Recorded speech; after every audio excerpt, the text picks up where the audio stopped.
کہ سخت سے سخت حالات میں اصحاب محمد نے محمد کا ساتھ نہیں چھوڑا۔ یہ سب سے بڑے اورینٹلسٹ کا مستشرق کا میں نے کال آپ کو پچھلے لیکچر میں بھی کہیں سنایا ہے، آج پھر سنا رہا ہوں۔ یہ بہت بڑی پرابلم تھی قریش مکہ کے لیے کہ ہم ان میں سے ایک بندے کو نہیں ہلا سکے، اور یہ دن بدن بڑھتے جا رہے ہیں اور ایسا بدلتے ہیں کہ اس جیسا بدلنا عقل میں نہیں سماتا ان کی، تو اس لیے پھر وہ مظالم کی طرف گئے ہیں۔ اللہ پاک مجھے آپ کو بھی ایسا بدلنا توفیق اور نصیب فرمائے۔ مبارک ہے، مستحق ہے، کامیاب وہ ہے، خوش قسمت وہ ہے کہ جو سیرت کے ابدی، عالمگیر اور درد محبت سے بھرے ہوئے پیغام کو اپنے اندر جذب کر کے انہی توحید خصوصیات کے ذرات کو لے کر اور دنیا میں پیغام پھیلائیں، نہ کہ یہ کریں کہ جو سوشل میڈیا پاکستان میں ڈپکٹ کر رہا اوئے تو یہ اوئے تو وہ۔ کہاں سے یہ سیرت کے ساتھ میچ کرتی ہے یہ چیزیں؟ بسم اللہ الرحمن الرحیم۔ نبوت اور وہ بھی عالمگیر اور ابدی، لیکن یہ آپ صلی اللہ علیہ وآلہ وسلم کا دل مبارک تھا کہ جو تمام جہانوں کا بوجھ اٹھانے کے قابل تھا۔ غالباً اس کی وجہ یہ ہے کہ تمام مخلوقات کا درد محبت آپ صلی اللہ علیہ وآلہ وسلم کے دل میں تھا۔ یہاں قرآن مجید کی زبان میں وہ رحمت للعالمین تھے۔ آج میں اپنے سیرہ دورہ کے لیکچر کا آغاز ڈاکٹر نصیر احمد ناصر صاحب کے اس کال سے کر رہا ہوں، جو انہوں نے اپنی کتاب پیغمبر اعظم و آخر میں لکھا ہے۔ میرے پاس ایک ہفتہ ہوتا ہے اور یہ سوچ آپ سمجھ سکتے ہیں کہ کوئی بھی اگر سیرت کو بیان کرنا چاہتا ہے تو اس کے سامنے ایک سمندر ہے، اور ایک سیرت نگار نے لکھا کہ ہر سیرت نگار کے سامنے ہمیشہ سب سے بڑا مسئلہ یہ رہا کہ اس سمندر میں سے میں نے کیا موتی نکال کر تو پیش کرنے ہیں۔ تو اسی طرح میں بھی اس طرح جو کچھ پڑھا اور جو کچھ میرے نوٹس بنے ہیں، میں ان میں سے سوچتا ہوں کہ اب ہم مکی دور کے چوتھے سال میں کے بارے میں گفتگو کریں گے تو ہمیں کون سی بات اس سمندر میں سے کون سا موتی وہ نکال کے تو سب سے پہلے پیش کرنا چاہیے۔ تو یہ جو کال ہے اس میں جو چیزیں مجھے اور آپ کو دیکھنی چاہیے، اس میں سب سے پہلی جو چیز ہے وہ ہے آپ کی نبوت اور سیرت عالمگیر ہے۔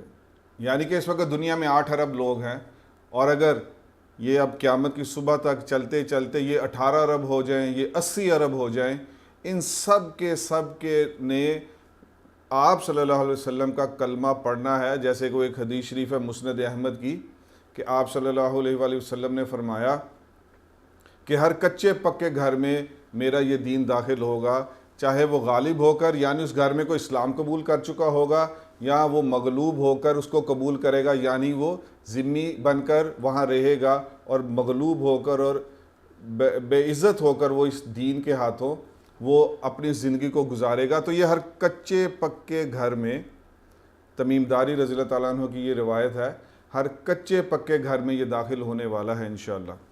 اسی لیے میری آپ سب سے درخواست ہے، میرا جو ایک سیرہ کے بارے میں ایک ویژن ہے وہ سارے کا سارا یہ ڈاکٹر نصیر احمد ناصر صاحب کے اس کال میں وہ بند ہے کہ آپ نے آج کے بعد جب کبھی سیرت کسی سے سنیں، کہیں پڑھیں، کسی کو پڑھ لیں، آپ نے یہ 4 چیزیں اپنے ذہن میں رکھ کے آج کے بعد سیرت کو پڑھنا ہے۔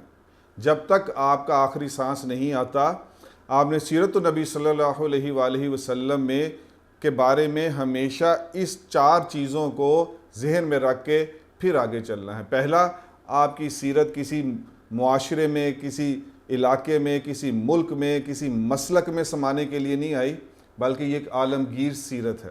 دوسری، یہ عبدالآباد کے لیے اب یہی تعلیمات ہیں، اور ابھی اس راہ پر چل کے ہی نجات ملے گی، دنیا بھی اور آخرت کی بھی۔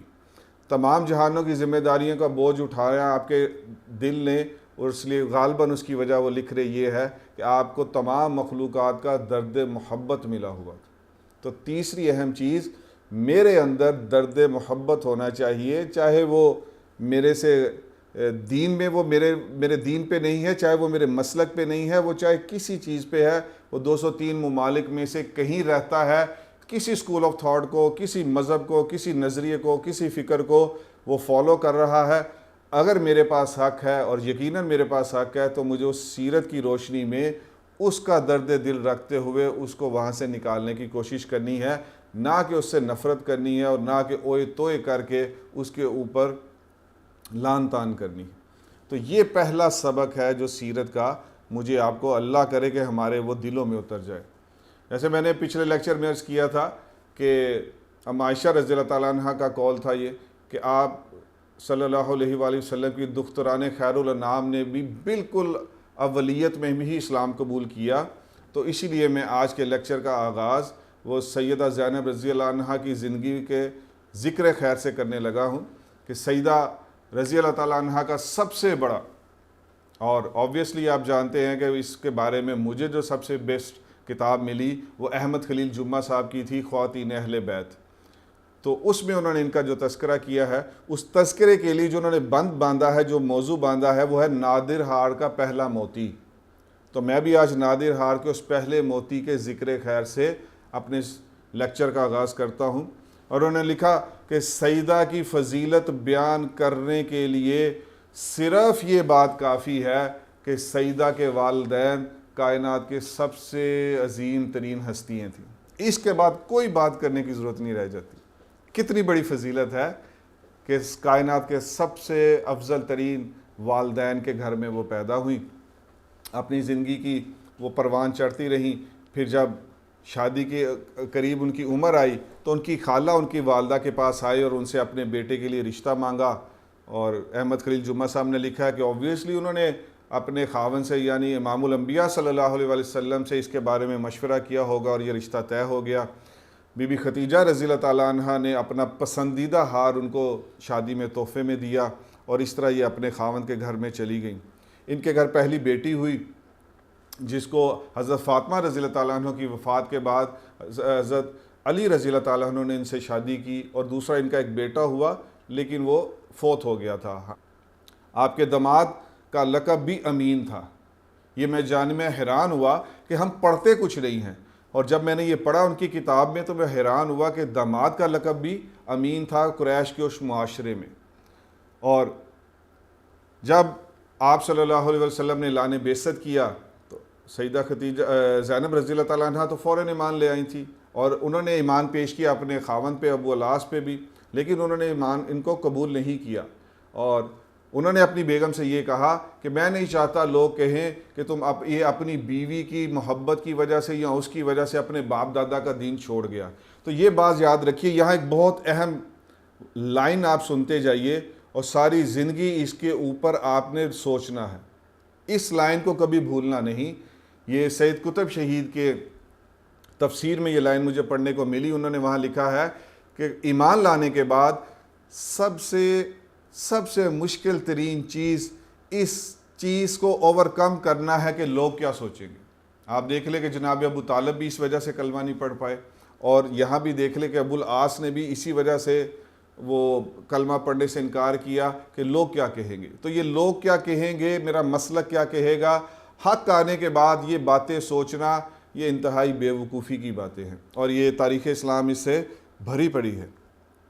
سرداران قریش آگے ان کے پاس کہ طلاق دو محمد عربی صلی اللہ علیہ وسلم کی بیٹی کو، لیکن ان کے خاوند وہ اس کے اوپر انہوں نے دو ٹوک جواب دیا سرداران قریش کو کہ ایسا نہیں ہو سکتا، میں ان کو طلاق نہیں دوں گا. پھر آپ صلی اللہ علیہ وآلہ وسلم ہجرت فرما کے جب مدینہ آئے ہیں تو پھر سال کے بعد جب غزوہ بدر برپا ہوا ہے تو قریش کی طرف سے بی بی زینب رضی اللہ تعالیٰ عنہ کے خاوند وہ لڑنے کے لیے وہ بدر کے مقام پہ پہنچے ہیں. اور آپ جانتے ہیں کہ آگے پڑھ بھی لیں گے کہ سن بھی لیں گے کہ بدر کے مقام پہ 70 کے قریب جو قید ہوئے ان میں ان کے خاوند بھی تھے. ان کے خاوند جب قید ہو گئے تو آپ صلی اللہ علیہ وسلم نے تو قیدیوں سے اچھے سلوک کے لیے پہلے ہی حکم فرما دیا تھا. پھر وہاں سے مکہ سے سیدہ زینب رضی اللہ تعالیٰ عنہ نے اپنا وہ ہار شادی والا فدیے کے لیے بھیجا. جب یہ ہار آپ صلی اللہ علیہ وآلہ وسلم کے سامنے آیا تو آپ دیدہ ہو گئے، اور آپ نے صحابہ سے کہا کہ اگر تم لوگ ان کو فدیہ دیے بغیر چھوڑ دو تو صحابہ رضوان اللہ علیہم اجمعین کے لیے تو حکم آپ جانتے ہیں کہ کیا میں نہیں رکھتا تھا. انہوں نے ان کو چھوڑ دیا. آپ صلی اللہ علیہ وآلہ وسلم نے ان کے خاوند سے اس وعدے پہ ان کو رہا کیا کہ واپس جاؤ گے اور وہاں سے میری بیٹی سیدہ زینب رضی اللہ عنہا کو ہجرت کے لیے ادھر مدینہ بھیج دو گے. وہ اس وعدے کو کر کے ان کے خاوند چلے گئے، واپس آئے ہیں. تو یہاں احمد خلیل جمعہ صاحب نے ایک بات کہی جو مجھے میرے ذہن سے نکل گئی، وہ کہہ دیتا ہوں کہ کس کرب کے ساتھ گزر کے اہل بیت نے اور صحابہ رضوان اللہ علیہم اجمعین نے کیا قربانیاں دی ہیں، اور آج میں نے اور آپ نے کلمہ پڑھا ہوا ہے۔ احمد خلیل جمعہ صاحب نے یہاں بہت کمال پوائنٹ ریز کیا۔ انہوں نے کہا کہ جب بدر میں قیدی ہوئے ہیں تو سیدہ زینب رضی اللہ تعالیٰ عنہ کا کیا فیلنگ ہوگی؟ ایک طرف والد امام الانبیاء صلی اللہ علیہ وسلم ہے، ان کی فتح کی خوشی، اور دوسری طرف خاوند کے گرفتار ہونے کی خوشی۔ میں نے جب یہ پڑھا تو میں کتنی دیر کے لیے سکتے میں آ گیا کہ کیا یہ کبھی باتیں باہر آئی ہیں؟ کیا کبھی میں نے آپ نے سوچا ہے کہ کیسی کیسی قربانیاں دے کر یہ دین یہاں تک پہنچے؟ تو کیا وہ اس وقت وہ ان کی ذہن کا ایک کرب ہوگا، کیا عالم ہوگا کہ کیسی فیلنگز ہوں گی کہ ایک طرف خوشی ہے، امام الانبیاء صلی اللہ علیہ وسلم بھی ہیں، والد محترم بھی ہیں، ان کی فتح کی خوشی، اور دوسری طرف خاوند وہ قید میں آ چکے ہیں۔ بہرحال یہ واپس آئے، انہوں نے حسب وعدہ ان کو بھیجا، ان کو روانہ کیا، اور یہ اپنے دیور کے ساتھ ہجرت کرنے کے لیے نکلی۔ تو پیچھے سے ابو جہل ان پارٹی، اور اس میں یہ حبار بن اسود، یہ بدبخت تھا جس نے آپ کو نیزہ مارا تھا، اور وہ جو ہودج میں آپ کو لگا، اور آپ اس وقت حاملہ بھی تھیں، اور آپ کو یہ زخمی کیا اس نے، اس کے ساتھ ایک اور بدبخت تھا۔ تو ان دو بدبختوں نے اور قریش کے اور بدماشوں نے آ کر ان کا راستہ روکا۔ ان کے جو دیور تھے وہ بہت کمال تیر انداز تھے، انہوں نے اپنے ترکش کے تیر سامنے ایسے رکھ دیے، اور انہوں نے چاروں طرف تیر چلائے، اور یہ بدبخت ٹولہ قریب نہ آ سکا۔ اتنی دیر میں ابو سفیان، اس وقت ابھی ایمان نہیں لائے تھے، وہ آگے، انہوں نے ان سے کہا بھئی رکو ذرا بات سنو، اور انہوں نے جب تیر اندازی روکی تو ابو سفیان نے کہا دیکھو ہمارے بڑے بڑے سرداران اور سورما انہوں نے مارے ہیں، ہم اس وقت ذلت میں ہیں، اور کسی بیٹی کا اپنے باپ کے پاس جانا ہمیں کیا اعتراض ہو سکتا ہے؟ لیکن تم یہ تو سوچو کہ ہم ابھی اس ہار کی وجہ سے ذلت میں ہیں، اور تم دن دہاڑے ان کو لے کے جا رہے ہو، تو ایسا کرو تم نے لے جانا لے جاؤ، ہمیں بیٹی کا باپ سے ملنے پہ کوئی ہمیں اس کے اوپر اعتراض نہیں ہے، انہیں لے جاؤ واپس، جب یہ تھوڑا معاملہ ٹھنڈا ہو جائے اور اس کے بعد کسی رات کی تاریکی میں ان کو لے کے چلے جانا۔ تو یہ وہ واپس اپنے دیور کے ساتھ آئی ہیں۔ ادھر آپ صلی اللہ علیہ وسلم نے بھی کچھ عرصے کے بعد حضرت زید بن حارثہ کو ایک یا دو اور انصاری صحابہ کے ساتھ بھیجا اور کہا جاؤ ان کو لے کر آؤ۔ ادھر سے اپنے یہ دیور کے ساتھ آئی ہیں، اور راستے میں پھر حضرت زید بن حارثہ رضی اللہ تعالیٰ عنہ ان کو لے کر تو حضور پاک صلی اللہ علیہ وآلہ وسلم کے پاس آئے ہیں، اور اس طرح ان کی یہ ہجرت ہوئی ہے۔ اب جب احمد خلیل جمعہ صاحب نے پھر لکھا کہ اب جب ہجرت کرنے لگی ہیں پھر دو راہے پر آ گئی کہ خاوند کو چھوڑنا ایک بیوی کے لیے کیسا ایک معاملہ ہے، اور دوسری طرف امام الانبیاء صلی اللہ علیہ وسلم کے پاس جانے کی خوشی، ہجرت کی خوشی، اور اپنے والد محترم کی خوشی، پھر دو راہے پہ آئی ہیں۔ پھر کیسے ایک ذہنی کرب سے گزری ہوں گی یہ وہ چاہتے ہیں کہ وہ ہم اس کو اپنے اندر اتاریں، اور تاکہ میری زندگی میں بھی یہ احساس تو کم از کم اترے، آج کے بعد میرے بچے، میری نسلیں جب دین سے دور ہو رہے ہیں تو مجھے اتنا تو پتہ چلے کہ میں کیا قربانیوں والا دین ہے وہ، اور میں اس کے ساتھ میں کیا معاملہ کر رہا ہوں۔ تو بہرحال یہ اس کے بعد آپ سیدہ رضی اللہ تعالیٰ عنہ بی بی زینب رضی اللہ تعالیٰ عنہ وہ 6 سال تک مدینہ میں رہیں۔ اس کے بعد وہ ان کے خاوند وہیں تھے، وہ بہت بڑے تاجر تھے۔ پھر ایک دفعہ وہ مال لے کر اور تجارت کے لیے گئے، واپس آ رہے تھے، آپ صلی اللہ علیہ وسلم نے ایک سریہ بھیجا ہوا تھا، اس نے ان کے مال کو مال غنیمت لیا، اور وہ واپس آپ صلی اللہ علیہ وسلم کے پاس آ گئے۔ اور ان کے جو خاوند تھے وہ ابو العاص، وہ بھی چھپتے چھپاتے تو سیدہ زینب رضی اللہ تعالیٰ عنہ کے پاس آئے اور ان سے پناہ کی اور مال واپس لینے کی درخواست کی۔ وہ بات ہو گئی ان کے درمیان۔ اگلے دن فجر کی اذان دی حضرت بلال رضی اللہ تعالیٰ عنہ نے، اور حضور پاک صلی اللہ علیہ وسلم جب نماز پڑھا رہے تھے تو بی بی سیدہ زینب رضی اللہ تعالیٰ عنہ نے کھڑکی میں سے اونچی آواز کے لگا دی کہ میں نے ابو العاص کو پناہ دی۔ جیسے ہی نماز ختم ہوئی آپ صلی اللہ علیہ وسلم نے صحابہ سے فرمایا کہ یہ میرے علم میں نہیں ہے۔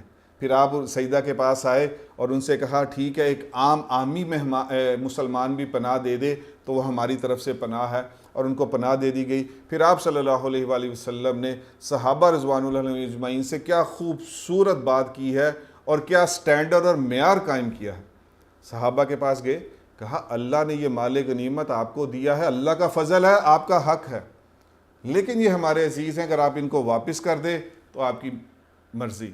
اور صحابہ رضوان اللہ علیہم اجمعین کے لیے تو جان کوئی حیثیت نہیں تھی، آپ کے حکم کے آگے مال کی وقت تو وہ پہلے دن ختم کر کے آئے تھے. ہم مال کی وقت کبھی ختم نہیں کرتے، اس لیے ہم دین میں ڈاواڈول رہتے ہیں. انہوں نے جب کلام دیکھا تھا، کلیم دیکھا تھا، وہ جب پہلی دفعہ ملے تھے اس کے بعد مال کی وقت گئی. انہوں نے ان کا مال غنیمت واپس کیا. آپ کے خاوند واپس مکہ آئے، سارے مکہ والوں کو ان کا مال دیا. کہا بھئی کوئی چیز رہ گئی؟ انہوں نے کہا نہیں جی سب کچھ ادا ہوا. جی بالکل. کلمہ پڑھا اور ساتھ ہی مسلمان ہو کے. اور یہاں سیرت نگاروں نے لکھا ہے کہ وہ حسن اخلاق تھا. تو دشمن کے ساتھ حسن اخلاق بار بار آپ سیرت میں سن رہے ہیں، تو آپ اپنے علاقے والوں اور ملک والوں کے ساتھ اخلاق سے کیوں نہیں پیش آ سکتے؟ آپ غیر مسلک سے اخلاق کے ساتھ کیوں نہیں پیش آ سکتے؟ تو بہرحال اس طرح انہوں نے کیسی عجیب زندگی گزاری ہے کہ جب دونوں میاں بیوی اکٹھے ہوئے اور 1 سال کے بعد بی بی زینب رضی اللہ تعالیٰ عنہ فوت ہو گئی. ام عطیہ رضی اللہ تعالیٰ عنہ نے ان کو غسل دیا. آپ صلی اللہ علیہ وسلم نے فرمایا جب غسل دے لو اور ان کو کفن پہنا لو تو مجھے بتانا. جب انہوں نے غسل دے لیا، آ کے بتایا، تو آپ صلی اللہ علیہ وسلم نے اپنی چادر مبارک اتار کر کہی کہ یہ پہنا. تو یہ ایک روشن ستارہ، نادر ہار کا پہلا موتی، ان کے بھی تو نام کبھی زندہ کریں دوبارہ، ان کی محنتوں کو بھی تو زندہ کریں کبھی دوبارہ. تو بہرحال ہم نے یہاں ٹاپک چھوڑا تھا کہ آپ صلی اللہ علیہ وسلم نے شرک کا پردہ چاک کیا اور اسلامی قائد کی وضاحت کی. یہ دونوں پیرلل چلے ہیں. آپ صلی اللہ علیہ وسلم کی سیرت میں وہ ایک ٹھنڈی تار ہے اور ہم گرم تار ہیں، وہ دین کا کام کر لیں اور یہ کر لیں، یہ آپ صلی اللہ علیہ وسلم کی سیرت میں نہیں ہے.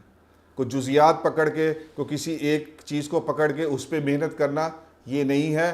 محنت یہ اصل یہ ہے کہ تخت پہ لانے کے لیے محنت کی جائے، پھر اس کے بعد یہ سارے فتنے، یہ سارے چھوٹی موٹے، یہ خودرو پودے، یہ الہاد، یہ ساری چیزیں پھر ان کا خاتمہ ہو جاتا ہے. ان کی جرت ہی نہیں ہوتی آنے کی. تو اس لیے یہ ایک کانسیپٹ ہے، اس کانسیپٹ کو اپنے اندر اتارنا بھی تھوڑا مشکل ہے. تو یہ کفار کو بھی جو مسئلہ ہوتا ہے وہ دین کو تخت پہ لانے والوں سے ہوتا ہے. تب بھی تھا، آج بھی ہے. آج آپ پڑھنا چاہیں تو رینڈ کارپوریشن کی آپ رینڈ رپورٹ پڑھ سکتے ہیں، جو خلیل زلمے ذات جو یہ قطر میں طالبان اور امریکہ کے درمیان میں ثالثی کا کردار ادا کرتا رہا. یہ اس کی جیو بیوی نے لکھا ہے، وہ اس کی کرتا دھرتا ہے. تو دیکھیں اس نے کیا کہا. اس نے کہا 4 قسم کے مسلمان ہیں، ہمیں خطرہ صرف ان سے ہے کہ جو کہتے ہیں تخت پہ آئے. باقی یہ ٹاپ پہ ہیں جن سے ہمیں خطرہ ہے. ان کے بعد ہاں مدارس کے وہ علماء اور وہ مدارس کے لوگ، وہ ان کے بازو بن سکتے ہیں کبھی آگے جا کر. تو یہ آپ اس کی رپورٹ پڑھ سکتے ہیں. یعنی کہ آپ کے دشمن کو پتا ہے کہ آپ کے ہاں اصل سیرت کا پیغام کیا ہے، کہ تخت پہ آئے یہ دین. اور وہ جانتے ہیں کہ ہمیں تخت کے علاوہ، وہ کہتے ہیں ہمیں تینوں سے مسئلہ ہی نہیں، ہم ان کو نہیں چھوڑیں گے. باقی اجتماع کریں، لاکھوں کے اجتماع کریں، جو مرضی کریں، کوئی مسئلہ نہیں. ہم مسئلہ ان سے ہوگا کہ جو سیرت کو اور سیرت کے پیغام کو تخت پہ لانے کی کوشش کرے. تو اسی لیے آپ اگلا جو ٹاپک پڑھنے لگے ہیں وہ یہی ہے کہ تخت پہ لانے کے لیے جب دیکھا انہوں نے قریش مکہ نے، سرداران مکہ نے، کہ یہ خالی مذہب نہیں ہے، یہ تو سارے سسٹمز کو اڑا کے رکھ دے گا، ختم کر دے گا. اس لیے پھر وہ ایک دم میدان میں اترے ہیں اور انہوں نے وہ مظالم کیے ہیں کہ جو انسانی تاریخ میں بہت کم ملتے ہیں. لیکن اب ہم نے آپ صلی اللہ علیہ وسلم کی اعلانیہ نبوت جو 30 سال میں شروع ہوئی تھی اس پہ ٹاپک ختم کیا تھا. اب ہم آگے چلتے ہیں کہ 4 ہجری میں، 4 نبوی مکی دور میں جب آپ صلی اللہ علیہ وآلہ وسلم اور صحابہ نمازیں کہیں گھاٹی میں جا کے پڑھتے، کہیں چھپ کے پڑھتے، تو اس میں 2 واقعات ہوئے. حضرت سعد بن ابی وقاص رضی اللہ تعالیٰ عنہ اور ان کے ساتھیوں کو نماز پڑھتے ہوئے دیکھ کر ابو جہل اینڈ پارٹی وہاں سے گزر رہی تھی. اس نے دیکھا تو ان کے ساتھ لڑائی ہوئی اور انہوں نے حضرت سعد بن وقاص رضی اللہ تعالیٰ عنہ نے یہ مشرکین مکہ میں سے کسی کو زخمی کر دیا. دوسرا، آپ صلی اللہ علیہ وآلہ وسلم کی پھپھی، ان کے بیٹے حضرت طلیب، انہوں نے ابو جہل کو اونٹ کی ہڈی مار کر زخمی کیا. اور ابو جہل اینڈ پارٹی کے لوگوں نے ان کو پھر اتنا مارا کہ ابو جہل کو چھڑانا پڑا. اور اس نے کہا کہ ان کو چھوڑ دو، ان کو رہنے دو. تو اتنا مارا. تو یہ اس طرح یہ دین ہم تک پہنچا ہے. یہ باتیں کتنے لوگوں نے آپس میں ڈسکس کی ہیں، مذاکرہ کیا اس کا کبھی. 5 ہجری میں پھر دار ارقم کا انتخاب کیا گیا. میں حیران ہوتا ہوں کہ ساری زندگی یہ سیرت یہیں تک سنی ہے کہ آپ صلی اللہ علیہ وسلم دار ارقم میں نماز پڑھتے تھے اور ایک دن عمر فاروق رضی اللہ تعالیٰ عنہ وہاں آئے اور انہوں نے اسلام قبول کیا، بس. جبکہ دیکھیں کہ دار ارقم کو آپ صلی اللہ علیہ وسلم نے جو پسند فرمایا اس کے پیچھے سمندر ہے، ایک گہرا سمندر ہے حکمت کا، وہ میں آپ کے سامنے پوائنٹس لے کر آیا ہوں۔ بنو مخزوم سے تھا ابو جہل، اور آپ صلی اللہ علیہ وسلم کے ساتھ دشمنی میں بنو مخزوم سب سے ٹاپ پہ تھا۔ تو آپ صلی اللہ علیہ وسلم، ہر ایک کا دھیان ہوگا کہ آپ اگر کہیں ان دنوں میں کسی جگہ کو اپنا ہیڈ کوارٹر بنائیں گے تو دشمن کے قبیلے میں نہیں بنائیں گے، بلکہ اپنے کسی اکابر صحابہ کے گھر کو بنائیں گے۔ یہ ایک عام تھاٹ ہے، اس لیے آپ صلی اللہ علیہ وسلم کی ادھر حکمتیں آپ دیکھتے جائیں۔ 16 سال کی عمر ہے حضرت رقم رضی اللہ تعالیٰ عنہ کی، اور بنو مخزوم میں سے ہیں، کہ یعنی سب سے بڑے دشمن کے علاقے میں سے ہیں۔ کوئی بھی نہیں سوچے گا کہ یہ ہمارے علاقے میں آ کے اور اس طرح اپنا ہیڈ کوارٹر بنائیں گے۔ تیسری بات، انہوں نے اب اسلام قبول کیا لیکن ابھی تک اس کو چھپایا ہوا تھا۔ چوتھی بار، ہر ایک کے ذہن مائنڈ سیٹ یہی ہوگا دشمن کا اس وقت کہ یہ ابو بکر صدیق یا کسی بڑے صحابی کے گھر میں جا کے اپنی یہ مشاورت کرتے ہوں گے۔ اور پانچویں بات یہ کہ کوہ صفا کے قریب تھا، اور کوہ صفا کے قریب کیوں یہ بنائی گئی اپنی، یہ اس گھر کو تجویز کیا گیا کیونکہ کوہ صفا کے علاقے میں آمد و رفت بہت زیادہ تھی، اور سیرت نگاروں نے لکھا ہے کہ اس لیے وہاں یہ رکھا گیا کہ ہر وقت کوئی نہ کوئی آتا جا رہا ہے، تو اس میں سے آپ صلی اللہ علیہ وسلم کے ٹوٹل اس وقت اگر 40 یا 50 لوگ بھی آئیں تو کوئی بودر ہی نہیں کرے گا، کوئی دیکھے گا ہی نہیں کہ کون آ رہا کون جا رہا ہے، اتنی بھیڑ والا علاقہ۔ اور ایک اور بات کہ آپ صلی اللہ علیہ وسلم جب خانہ کعبہ کی طرف نماز پڑھتے تھے تو آپ دونوں کو، بیت المقدس کو اور خانہ کعبہ کو بھی رکھتے تھے اپنے سامنے، اور ان کے گھر سے یہ پوزیشن اختیار کرنا بہت آسان تھی۔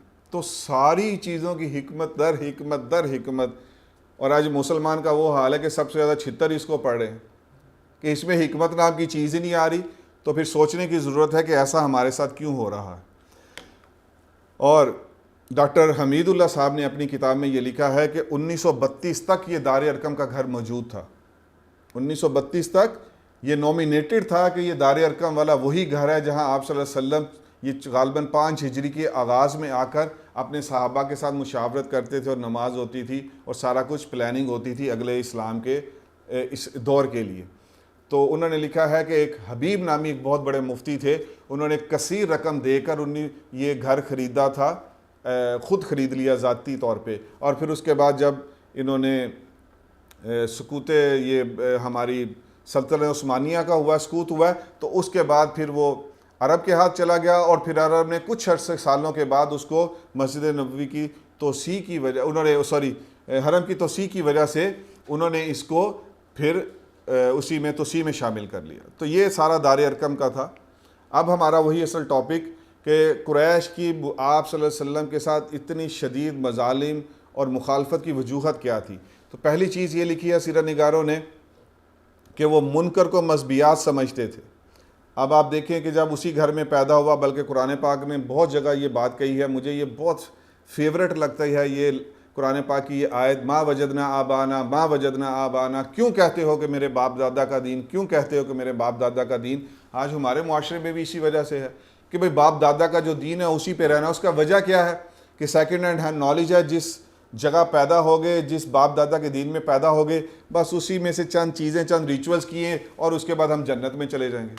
یہ دیکھنے کی کبھی ضرورت ہی نہیں محسوس کی کہ جو لا ریب کتاب ہے اور اس کی جو ساری پریکٹیکل امپلیمنٹیشن والی سیرت ہے، اس میں سارا دین محفوظ ہے۔ اس کو پڑھنے کے لیے سال ہر سال محنت چاہیے، وہ محنت کون کرے؟ اس لیے پھر یہ سارے لڑائی جھگڑے ہیں۔ ہر ایک کو دیکھنا چاہیے، قرآن کو پڑھنا چاہیے۔ قرآن میں بھی یہ بات ہے کہ وہ اپنے منکر کو مذہبیات سمجھتے تھے اور اسی کے لیے جان دے رہے تھے، ان بتوں کے لیے جان دے رہے تھے۔ وجہ کیا تھی کہ وہ اپنے ایک جو باپ دادا سے ایک جو جھوٹے ان کے عقائد کی جو ایک لیگسی چل رہی تھی، بس اسی میں زندگی گزار رہے تھے۔ اور دوسری طرف کیوں نہیں جاتے؟ آج پاکستان کے 22 کروڑ لوگ کیوں نہیں جاتے؟ کیونکہ اس کے لیے بہت بہت بہت محنت چاہیے۔ آپ ابھی کسی میٹرک کے بچے سے کہ پی ایچ ڈی کرنی ہے تم نے، آپ کو وہ فوراً کہے گا اچھا میں 40 سال تک پڑھوں۔ آپ اسے ڈاکٹر کا کہیں کسی کو کہ تم نے F R C S P کرنا ہے یا جو بھی آپ کی اسپیشلائزیشن ہے، تو وہ فوراً کہے گا اچھا۔ اگر وہ پری میڈیکل میں ہے وہ کہے گا اچھا میں نے ابھی 20 سال اور پڑھنا ہے۔ لیکن آپ کسی سے پوچھیں، کبھی پوچھیں، یہ سوال ہی نہیں ہوتا، کبھی پوچھیں کہ دین کتنے سال سیکھنا ہے۔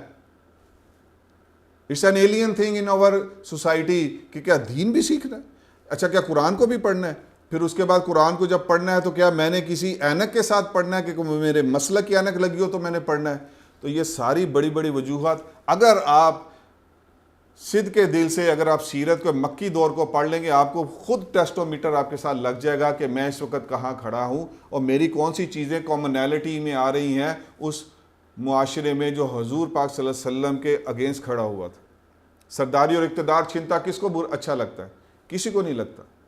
آج وہ نوکر چاکر، گاڑیاں، یہ وہ سب کچھ، یہ وہ پیر مرید سب کچھ وہ جو ہے وہ برا لگتا ہے۔ کیوں؟ کیونکہ وہ سرداری چھن جائے گی، امتیاز چھنتا تھا۔ اور مکہ والے جو ہیں وہ جب حج کرتے تھے تو وہ آپ حج میں وہ فلاں جگہ جاتے ہی نہیں تھے، وہ کہتے ہم کیوں جائیں، ہم تو مکہ والے ہیں، ہم تو قریش ہیں، ہم مکہ والے، ہم نہیں جائیں گے، باقی ساری دنیا۔ امتیاز تھا۔ اب آپ خود سوچیں کہ پورے عرب میں حرم والوں کا جو متولی ہے ان کا کیا لیول ہوگا امتیاز کا۔ وہ امتیاز ہاتھ سے جاتا نظر آ رہا تھا، اس لیے مخالفت کی انہوں نے۔ غرور خاندانی، جھوٹی شان و شوکت۔ آپ صلی اللہ علیہ وسلم کا دین تو کہتا ہے کہ اپنے اسی غلام کے ساتھ بیٹھ کر کھانا کھاؤ۔ وہ کیسے برداشت ہو سکتا تھا ان جھوٹے خداؤں سے جو قریش کے سردار بنے تھے؟ آگے فتح مکہ پہ چل کے میں آپ کو بتاؤں گا کہ حضرت اسید رضی اللہ تعالیٰ عنہ نے حضور پاک صلی اللہ علیہ وسلم کے ہاتھ پہ ابھی اسلام قبول کیا اور ان کو گورنر مکہ بنا دیا، لیکن اس کی وجہ کیا تھی؟ وہ کیا کریکٹرسٹک تھا؟ وہ کریکٹرسٹک کیا تھا؟ انہوں نے کہا کہ مجھے حضور پاک صلی اللہ علیہ وسلم نے یہ نصیحت کی تھی کہ ایمان قبول کرنے کے بعد کہ اپنے خادم کو اپنے ساتھ بٹھا کر، اپنے غلام کو اپنے ساتھ بٹھا کر کھانا کھلانا، کبھی اس بات سے نہیں ہٹانا۔ یہ ممکن تھا ان سرداروں کے لیے کہ غلام کو تو وہ قتل کر دیں تو کوئی پوچھے نہ، یہ ساتھ بیٹھ رہے ہیں، گوارا نہیں تھا، اس لیے مخالفت کی۔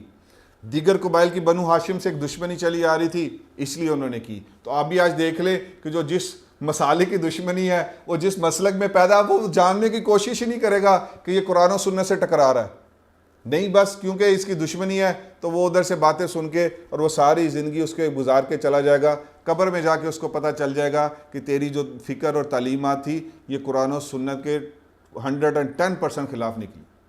قبائل بنو ہاشم کی آپس میں دشمنی تھی اور وہ اس لیے بھی آپ سے مخالفت کی انہوں نے۔ معاش پہ زد، سب سے بڑی بات یہ تھی کہ معاش پہ زد پڑ رہی تھی۔ اور ایک سیرہ نگار نے تو بہت کمال لکھا ہے، انہوں نے کہا کہ یہ قریش کے سردار یہ شو یہ کرتے تھے کہ دیکھو تمہارے مذہب کے اوپر زد پڑ رہی ہے، حقیقت میں معاش پہ زد پڑ رہی تھی۔ جڑا پیٹ کا مسئلہ ہے یہ تو بڑوں سے بہت کچھ کرواتا ہے، تب بھی کرواتا تھا، آج بھی کروا رہا ہے، آگے بھی کرواتا رہے گا۔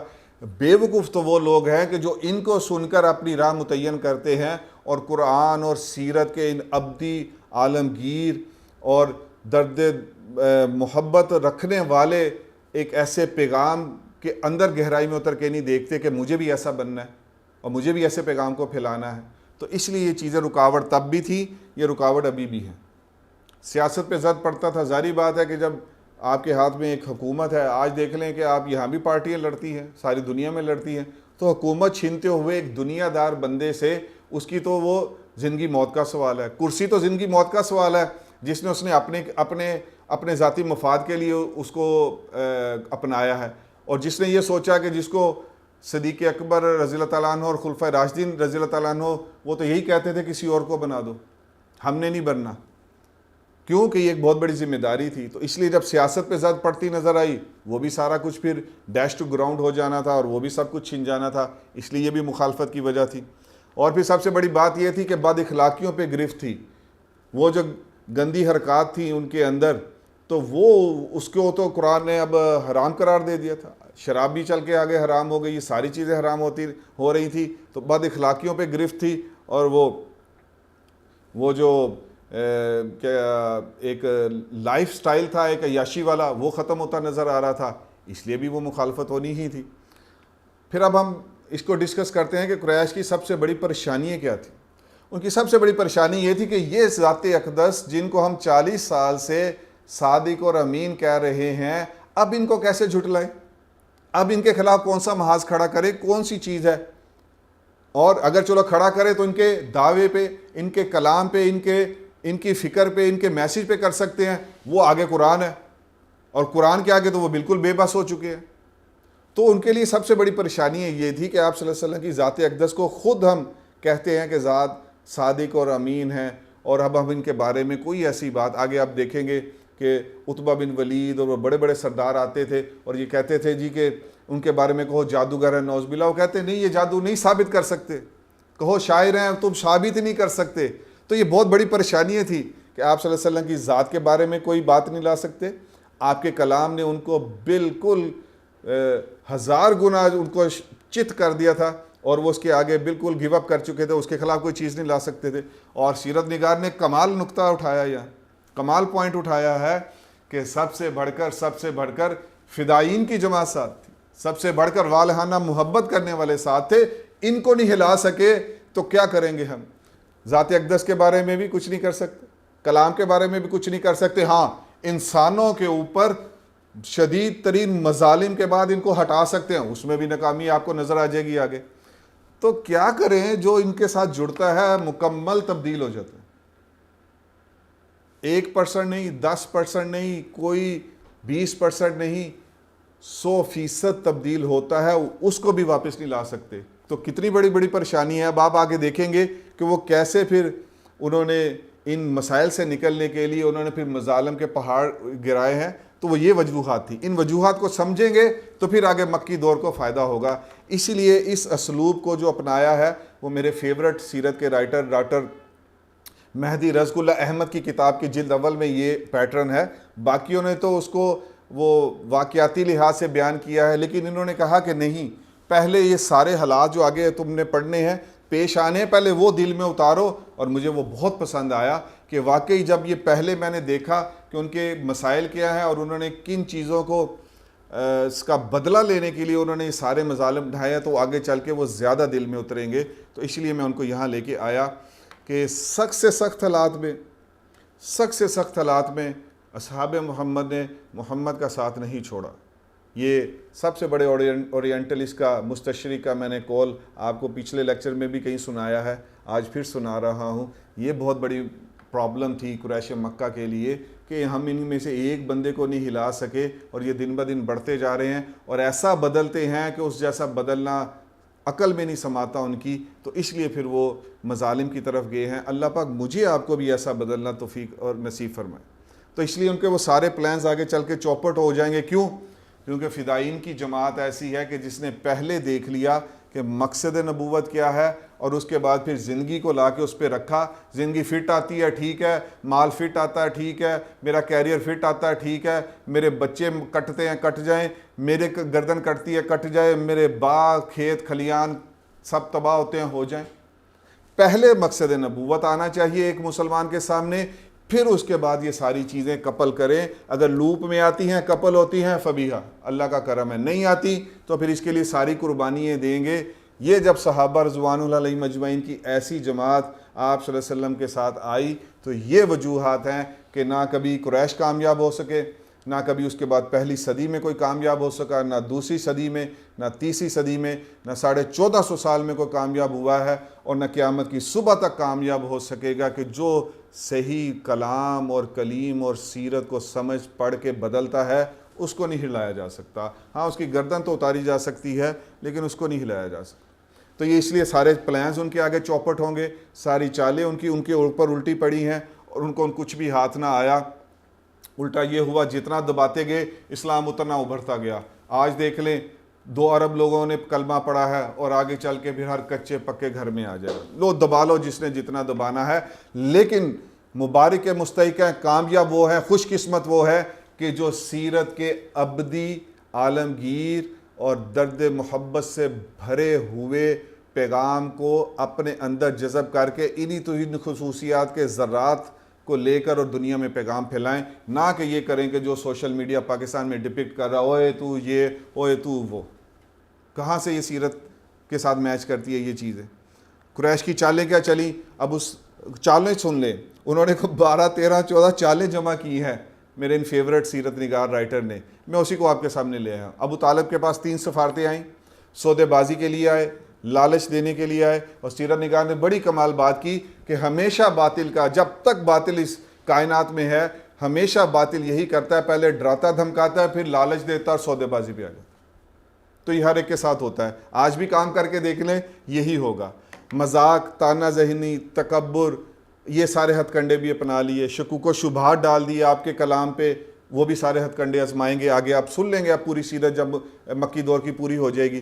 جھوٹے الزامات لگائے، وہ قرآن بھی رد کرتا رہا، ان کے اپنے لوگ بھی رد کرتے رہے. سب سے پہلے عجیب ترین پوائنٹ یہ ہے کہ جو جھوٹا الزام لے کے آتے تھے، ان کی اپنی شورا میں سے کہتے تھے کہ بے وقوف ہو، یہ تو الزام لگانے کا بچگانہ حرکت ہے، یہ الزام لگائیں گے. تو وہ بھی اس میں ناکام ہوئے. قید و بند کی انہوں نے قید و بند میں بھی رکھا انہوں نے صحابہ کو، اس میں بھی ناکام ہوئے. خوف اور تشدد، اس میں بھی ناکام ہوئے. مسلمانوں کا تعاقب کیا، ہجرت حبشہ آگے آئے گی، اس میں آپ سن لیجئے گا. بائیکاٹ کیا شیب ابی طالب میں، وہ بھی سن لیجئے گا. معجزات اور سپر نیچرل صلاحیتوں کا مطالبہ کیا، وہ بھی سن لیجئے گا. یہودیوں سے رابطے اور سوال کر کے لائے کہ ایسے سوال دو کہ جن کا جواب نہ دے سکے، اس میں بھی منہ کی کھانی پڑی. اللہ پاک نے سورہ کہف اتار دی.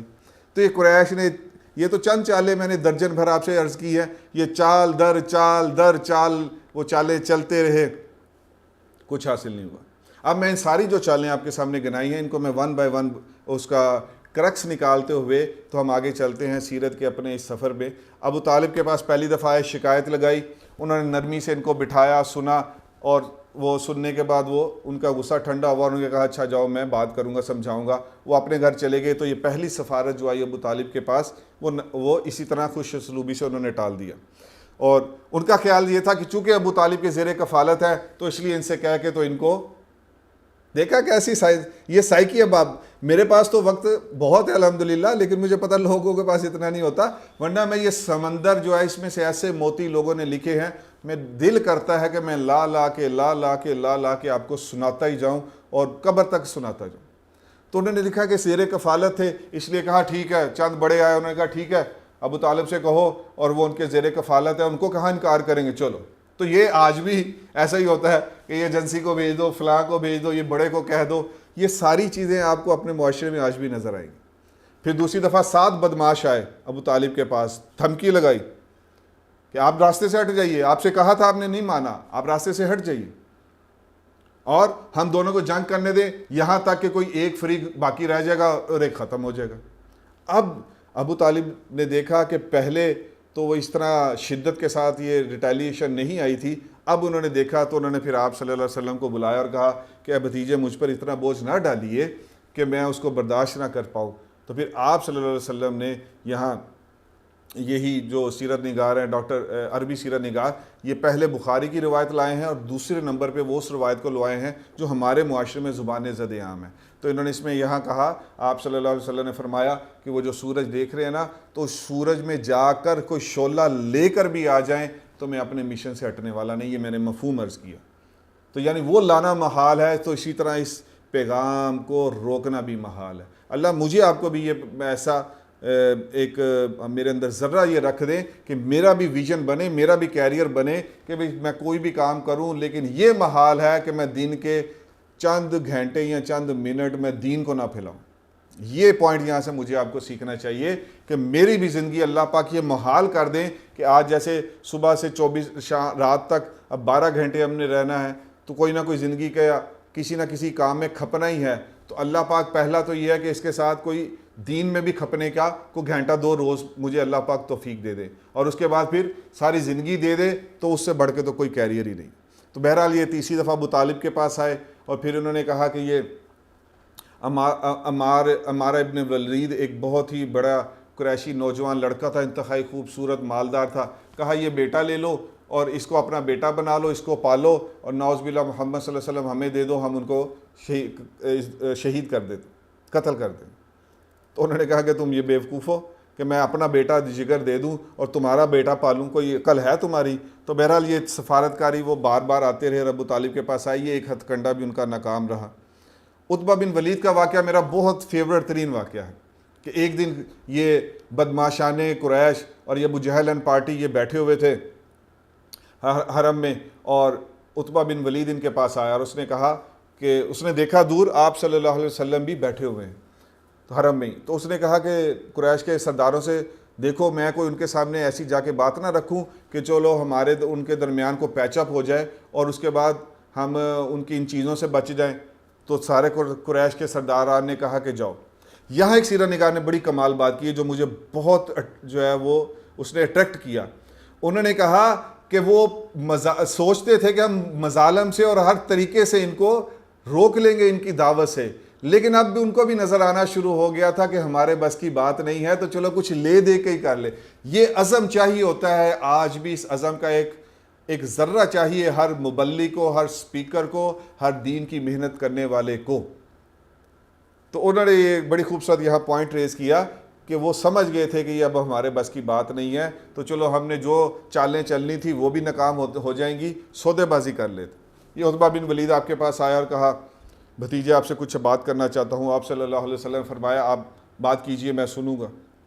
انہوں نے کہا یہ کیا چیز آپ ہمارے درمیان لے کر آئے ہیں؟ میں آپ کو اس کا کرکس بتا رہا ہوں, خلاصہ بتا رہا ہوں اپنے الفاظ میں, کہ آپ یہ کیا ہمارے درمیان چیز لے کر آئے ہیں کہ اس نے آپ نے ہمارے جو بڑے ہیں جو گزر چکے ہیں آپ نے ان کو بیوقوف کہا ہے, جو دنیا سے چلے گئے ان کو آپ نے وہ ناکام کہا ہے, اور یہ بھائی بھائی میں آپس میں لڑائی ہو گئی ہے, اور اس نے اس طرح کی یہ ساری باتیں کی. اور اس کے بعد اس نے کہا کہ اگر اس سب سے آپ کا مقصد یہ ہے کہ مکہ کی ریاست آپ کو مل جائے تو ہم آپ کو پوری ریاست دینے کو تیار, آپ کے ایسے ہم زیر فرمان بنیں گے کہ کوئی بات آپ کے کہنے کے سے ہٹ کے نہیں کریں گے.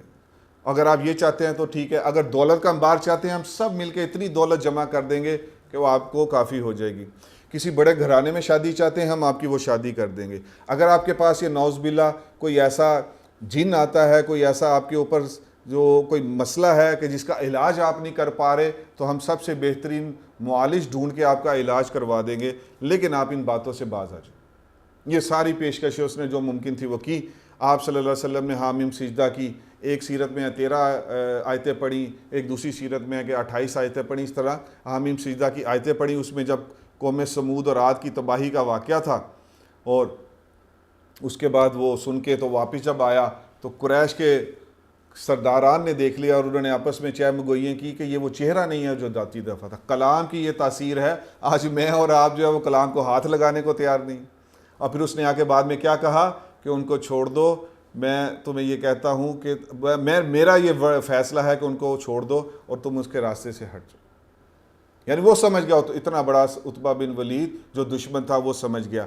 پھر اس کے بعد قریش نے ایک اور نیا سودے بازی کی. آپ ہمارے معبود کو کچھ نہ کہ ہم آپ کے معبود کو کچھ نہیں کہتے, آپ ہمارے معبودوں کو پوجا کر لیجئے, ہاں آپ مان لیجئے, آپ کریں ہم آپ کی پوجا دین کی پوجا کر لیں گے. تو اس طرح یہ قرآن انہوں نے کچھ سیرت میں ایک دو مختلف روایتیں انہوں نے اپنا آ کے بات پیش کی. تو سورہ قلم کی 9ویں آیت میں اللہ پاک نے کہہ دیا کہ نبی جی یہ چاہتے ہیں کہ آپ نرم پڑھیں تو یہ بھی نرم پڑھے. ایک یہ آیت آئی, ایک کافرون, سورہ کافرون آپ سب جانتے ہیں, اے کافرو, اے نبی جی کہہ دیجئے اے کافرو. اور ہمارے معاشرے میں پڑھایا جاتا نا کافر کو کافر نہ کہ. یہ ساری چیزیں الٹ ہوئی پڑی ہیں. آپ نے کبھی دیکھا ہی نہیں کہ جو مجھے معاشرے میں مذہبیات اور دین کے نام پہ ملتا ہے وہ اس قرآن سے اور اس سیرت سے کتنا میچ کھا رہا ہے اور کتنا وہ اس سے ہٹا ہوا ہے. تو یہ قریش کی چالیں تھیں. پھر مذاق, تانا زنی اور ٹھٹھا کرتے تھے. نعوذ باللہ قرآن پاک میں بھی آیا, حدیث میں بھی آیا کہ آیات کے ذریعے اللہ پاک نے بتایا کہ کیسے میرے نبی جی کا اور ان کے اصحاب کا یہ ٹھٹھا کیا کرتے تھے. کبھی کہتے اچھا یہی ہمارے درمیان ہیں جن کو اللہ نے چنا ہے, نعوذ باللہ من ذالک. کبھی آپس میں آنکھیں مارتے تھے. پھر کہتے تھے کہ اچھا اگر آپ کی بدعوت حق اور سچ ہے تو اللہ سے کہے کہ ہم پہ پتھر برسا دیں. تو مفتی جمیل صاحب نے یہاں بڑا زبردست پوائنٹ ریز کیا. انہوں نے کہا کہ یہ جب دل پہ مہر لگ جاتی ہے تو اصل بھی ہونا چاہیے تھا کہ اگر آپ کی دعوت حق اور سچ ہے تو اللہ سے کہ ہمارے دل بدل دے. لیکن اتنی بدبختی کی انتہا پہ بھی انسان پہنچ جاتا ہے اور پہنچ سکتا ہے کہ وہ یہ کہتا ہے کہ اگر آپ حق اور سچ ہیں تو پھر بھی نہیں مانیں گے, پھر بھی ہمیں پتھر سے مار کے تو ختم کر دیجیے. تو یہ انسان کی کتنی عجیب ذہنیت ہے کہ حق اور سچ سے وہ پھر بھی بھاگتا ہے. اللہ بچائے ہم سب کو. شکوک و شبہات ڈالتے رہے. کبھی کہتے کہ کیوں ڈالتے رہے کہ تاکہ ان کے قریب آنے والے جو ان کی طرف مائل ہونے والے ہیں یا جو باہر سے آئیں گے حج کے دنوں میں وہ ان کی دعوت کو نہ سنیں. اس لیے شکوک و شبہات کو وہ ابھارنا شروع کر دیا معاشرے میں. کبھی کہتے ہیں کہ یہ پچھلوں کے قصے کہانیاں ہیں، کبھی کہتے ہیں کہ یہ کسی بندے کی مدد سے نعوذ باللہ محمد صلی اللہ علیہ وسلم گھڑتے ہیں، کبھی کہتے ہیں کہ یہ کیسا رسول ہے جو بازاروں میں چلتا پھرتا ہے، کھاتا پیتا ہمارے جیسا ہی ہے، کبھی کہتے ہیں کہ یہ دو تین بڑے آدمی ہیں، ایک طائف کا تھا اور ایک مکہ کا تھا، اس طرح دو تین بڑے آدمی ہیں، اگر نعوذ باللہ اللہ کو چننا تھا تو اس طرح کے کسی خاندانی اور مال و دولت والے کو چنتے۔ یہ سب قرآن و حدیث نے آگے ہم تک پہنچائی ہیں۔ کبھی کہتے ہیں مجنون ہے نعوذ باللہ، کبھی کہتے ہیں جادوگر ہے نعوذ باللہ من ذالک، کبھی کہتے ہیں گمراہ ہیں، جھوٹ ہیں، سحر زدہ ہیں، شاعر ہیں۔ اور مزے کی بات ہے کہ قرآن نے بھی اس کا رد کیا، اور ان کے ابو جہل پارٹی میں سے تھوڑے سے عقل والوں نے بھی ان کا اسی وقت رد کر دیا تھا کہ اس باتوں سے تمہیں کسی نے نہیں لینا، الٹا تم پہ بیک فائر ہو جائے گا، اور وہ ہوتا بھی رہا۔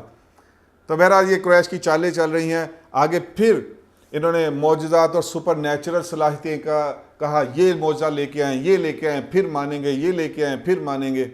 تو اس کے بارے میں ندوی رحمہ اللہ کے پوتے ہیں مولانا تقی الدین، ڈاکٹر مولانا تقی الدین ندوی صاحب، ان کی ایک کتاب ابھی چھپ کے آئے گی چند جو ہے وہ عرصے تک، تو اس میں انہوں نے کہ اللہ پاک معجزات کی ہے مطالبہ کیوں نہیں مانتے، اس پہ بڑی کمال عام فہم قسم کی انہوں نے چند پیجز پہ گفتگو کی ہے، وہ جب آئے گی تو اس کو ضرور پڑھیے گا۔ اور کبھی کہتے ہیں کہ آپ فرشتہ کیوں نہیں اترا، خزانہ کیوں نہیں ان کے ساتھ، اچھا کوئی باغ ہوتا یہ اس میں سے کھا پی لیتے، اس طرح تو زندگی نہ گزارتے یہ جیسی ان کی زندگی ہے۔ اور کبھی کہتے ہیں کہ اچھا یہ زمین سے چشمہ جاری کریں ہم پھر آپ کو مان لیں گے، نہریں جاری کریں ہم آپ کو مان لیں گے، اچھا یہ مکہ کے پہاڑ ہے، یہ تنگ جگہ ہے، تھوڑا ان کو پہاڑوں کو پیچھے کریں اور زمین کو ہموار کروائیں آپ اپنے اللہ سے کہہ کے، تاکہ ہم کاشتکاری کریں، ہمیں کھانے پینے کو اور فراوانی ہو چیزوں کی، یہ مطالبات بھی کرتے رہے۔ سونے کا گھر نہیں آپ کے پاس، سونے کا گھر ہو، اچھا ہمارے باپ داد میں سے کچھ صحیح کو زندہ کرے، ہم ان سے پوچھیں گے کہ کیا یہ نبی ہیں، اگر انہوں نے کہہ دیا نبی ہیں تو ہم مان لیں گے۔ تو یہ ساری قریش کی چالیں تھیں، اور یہ ساری ون بائی ون یہ ناکام ہوتی رہی۔ کبھی کہتے ہیں ہمارے سامنے آسمان پر چڑھ کے جائیں اور کچھ لے کے آئیں اور اس طرح کی باتیں کریں۔ تو میں اس کا خلاصہ آپ سے عرض کرتا ہوں، ہم یہ کہتے ہیں وہ یہودی دیکھو 5 سال کی پلاننگ کرتا ہے، ہم مسلمان اس لیے مار کھا رہے ہیں، ہم پلاننگ نہیں کر رہے، یہ ساری باتیں کر کے تو چلو جی یہودیوں پہ ڈال دیا، چلو جی ہندوؤں پہ ڈال دیا، اور چلو جی کسی الہاد پہ ڈال دیا، چلو جی وہ لبرلزم پہ ڈال دیا، میرے آپ کا کوئی قصور نہیں۔ جبکہ یہاں میں اس کا سم اپ کر رہا ہوں، یہاں پوائنٹ کیا ریز کرنا چاہ رہا ہوں، پلان 1 پلان اے ناکام، پلان بی ناکام، قریش نے پلان سی لگایا، پلان ڈی لگایا، پلان ای لگایا، پلان ایف لگایا، اور میں کتنے پلان تو آپ کو درجنوں بھر گنا چکا ہوں 1 بائی 1 کر کے، سارے پلان ناکام ہوئے۔ اس سے یہ نتیجہ نکلتا ہے جو بھی سیرت پہ آ کر اپنی محنت کا آغاز کرے گا، سیرت کی روشنی میں اس کی محنت ہوگی، یہود ہنود عالم کفر جتنے مرضی پلان کر دے سارے اسی طرح وہ ردی کی ٹوکری میں جائیں گے جیسے اس وقت مکہ کے دور میں گئے۔ صرف کمی میرے میں اور آپ میں ہے، ہماری سیرت سے دوری ہے، ہماری وہ تنگ نظری ہے، چھوٹی چھوٹی چیزوں میں ہم اس وقت قید ہیں، اس سے باہر نہیں آ پا رہے، آنا ہی نہیں چاہ رہے۔ کیوں؟ کیونکہ اس کے لیے ایک محنت لگتی ہے، وہ جو جاہدو فینا کہا اللہ نے، اور اس کی ڈاکٹر اسرار صاحب نے کہا کہ دانتوں سے پسینہ آ جائے ایسی محنت لگتی ہے۔ یہ محنت کون کرے؟ ایسے تو موجہ لگی ہیں، I mean why to go on that path نا، کیوں جائیں ادھر؟ تو یہ وجوہات آپ کو سمجھ آ جانی چاہیے کہ یہ قریش کی چالیں تھی۔ پھر آخری حربہ یہودیوں سے رابطہ کیا اور نضر بن حارث اور عقبہ کو اور عتبہ کو اور پتہ نہیں کس ابو جہل پارٹی کو بھیجا، انہوں نے 3 سوال لکھ کے بھیجے، اصحاب کہف کے بارے میں پوچھے، ذوالقرنین کے بارے میں پوچھے، روح کے بارے میں پوچھے، اور وہ بھی اس پہ بھی منہ کی کھانی پڑی۔ پھر خوف، تشدد، وہ آپ ابھی آگے دیکھ لیجئے گا۔ پھر سٹیٹس کے مطابق کرتے تھے، اگر کوئی بڑے مالدار کا بیٹا ہوتا تو اس کو ابو جہل جا کے ڈراتا دھمکاتا، اور اگر کوئی غلام اور غریب ہوتا تو اس کو تو وہ آپ جانتے آگے سن لیں گے کہ اس کو تو ایسی اذیت دی ہے کہ وہ انسان آج بھی سن کے کام جاتا ہے۔ تو یہ ملامت بھی کی، باپ دادا کو اس کے کہتے تیرا باپ اگر امیر ہوتا کہتے تیرا باپ دادا تو اس دین پہ تھا، پھر وہ کافر مرا، اگر تو صحیح ہے تو اس طرح اس کو ملامت کرتے۔ تاجر ہوتا کہتے تیرا مال برباد کر دیں گے، تجارت تو تجھے کرنے نہیں دیں گے۔ اب سوچیں آپ سے آج کوئی آ کے کہے کہ دین پہ آنا ہے، دین پہ چلنا ہے، آگے جو دجالی دور ہے اس میں نہ نوکری ہے، نہ کیریئر ہے، نہ مال ہے، ہماری کتنی تیاری ہے، ہماری نسل کی کتنی تیاری ہے کہ وہ صحابہ رضوان اللہ علیہم اجمعین والی مثالیں زندہ کر دے؟ آپ سے میں نے درخواست کی تھی، اللہ آپ کو جزائے خیر دے، میں نے آج 10 منٹ اوپر لیے، 40 منٹ کا لیکچر ہوتا ہے، لیکن میں نے کہا کہ یہ سارا سم اپ کیجئے۔ اللہ کا واسطہ دیتا ہوں اس بات کو بار بار سنیں کہ کن دور، مکی دور میں کیسی زندگی تھی، اور ہمارے لیے تو یہ اے سی کے روم میں بیٹھ کر، اور ہم نے تو صرف دین کو ریوائیو کرنا ہے، وہ نہیں کر پا رہے۔ کیوں نہیں ہو پا رہا؟ بس یہ خود سوچیے اور خود اس کا جواب ڈھونڈنے کی کوشش کیجئے۔ اللہ پاک جو کہا سنا اس پر عمل کرنے کی توفیق عطا فرمائے۔ سبحان اللہ و بحمدہ، سبحانک اللہم و بحمدک، اشہد ان لا الہ الا انت، استغفرک و اتوب الیک۔ آمین۔